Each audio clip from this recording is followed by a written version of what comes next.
Hotel में ना एक बाबा जी बर्तन मांजते थे, बूढ़े आदमी थे, 70 साल के करीब उम्र थी। उनका एक बेटा था, एक बहू थी, एक पोता था, लेकिन वो बेचारे बेटा बीमार रहता था तो लिहाजा वो खुद मजदूरी करते। कहते हैं एक दिन वो बाबा जी मेरे पास आए, कहने लगे मेम साहब 2-4 दिन की छुट्टी चाहिए। तो मैंने कहा खैरियत है? कहने लगे मैडम मेरा बेटा फौत हो गया। बेटा, आपको पता है बाप का जनाजा पढ़ना आसान है, बेटे का जनाजा उठाना बड़ा मुश्किल काम। कहती है मैं कुछ लिख रही थी, मेरे हाथ से कलम गिर गया, मैंने खुद गाड़ी भेजी, बाबा जी गांव चले गए जहां वो रहते थे। कहती 2-3 दिन के बाद मैं और मेरा शौहर गए तो रास्ते में हम बातें कर रहे थे कि क्या ताज़ियत करेंगे, एक ही बेटा था, कोई रिश्तेदार भी नहीं, तो उसकी तो कायनात उजड़ गई, किन लफ्जों से उसे ताज़ियत क्या कहेंगे। कहते जब हम गए तो वो टूटी हुई चटाई पे बैठा था, कुछ लोग करीब थे, हमने जाके कहा बाबा आप मुसलमान हैं, हम आपको क्या नसीहत करें, एक ही बेटा था, कि किस तरह करके हम आपको तसल्ली दें। तो कहते उसने आंखें खोली, बूढ़ी आंखों में ईमान की रोशनी, कहने लगा बीबी क्या ताज़ियत की बात करती हो, मैंने को पैसे जमा करा के बेटा लिया था, खुदा ने फजल से दिया था, अदल से ले गया है, मैं अपने रब के फैसले में बड़ा राजी हूं। अल्लाहु अकबर। वो खातून कहती है कि वो बाबा जी से मैंने कहा कि चलो आप 1 महीने की छुट्टी कर ले, तो कहने लगा नहीं मैडम मैं मुसलमान हूँ, मुफ्त की रोटी नहीं खाता, मजदूरी करके खाता हूँ, मैं इंशाल्लाह 2-3 दिन के बाद काम पे आ जाऊंगा।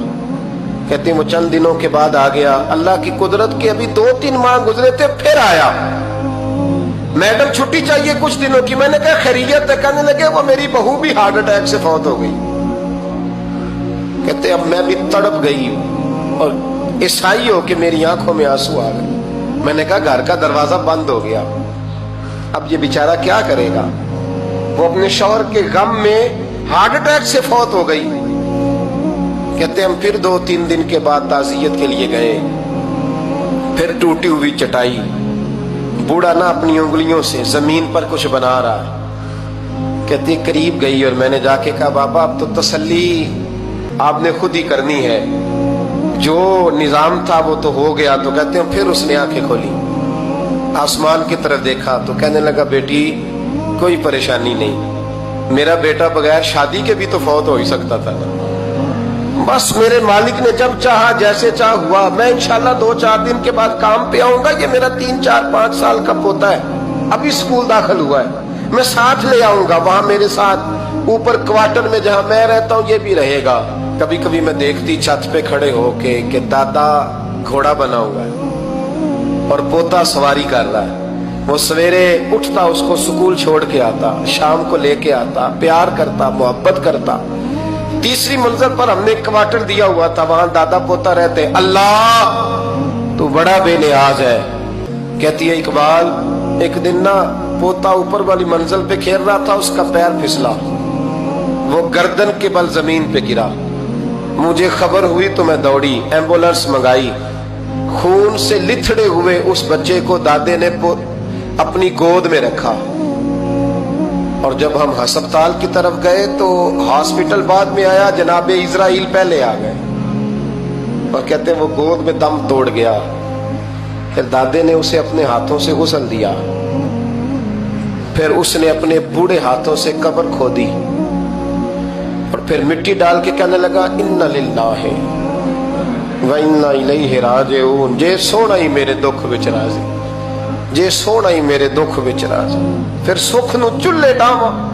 कहते वो मिट्टी डाली उसने और जब वो वापस पलटा तो मैं बाजू से थाम के होटल करीब लाई और मैंने उसके करीब कहा कि बाबा तू टूट गया है, तू बिखर गया है।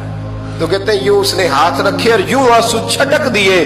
कहने लगा मैडम क्यों क्यों, मेरे अंदर कोई अकीदा नहीं, मैं कोई लवारस हूं, मेरा कोई रब नहीं, मैं क्यों परेशान रहूंगा, मैं तो पका हुआ फालू, थोड़े दिन गुजरेंगे कब्र में जाऊंगा और जब जन्नत में जाऊंगा तो अल्लाह मेरी बेटे से भी मुलाकात कराएगा, मेरे पोते से भी मुलाकात कराएगा, मेरा रब सारी मुलाकातें करा देगा, मैं अपने अल्लाह की रजा पे बड़ा राजी हूं।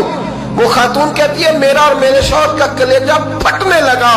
मैंने कहा बाबा ये जज्बा कहां से मिलता है, ये सुकून कहां से आता है, یہ کیفیت کیسے ملتی ہے؟ مجھے کہنے لگا تو نے لینی ہے؟ میں نے کہا تو کہنے لگا تو بھی گنبد خضرا والے نبی کا کلمہ پڑھ جا، اللہ تجھے سکون عطا کرے۔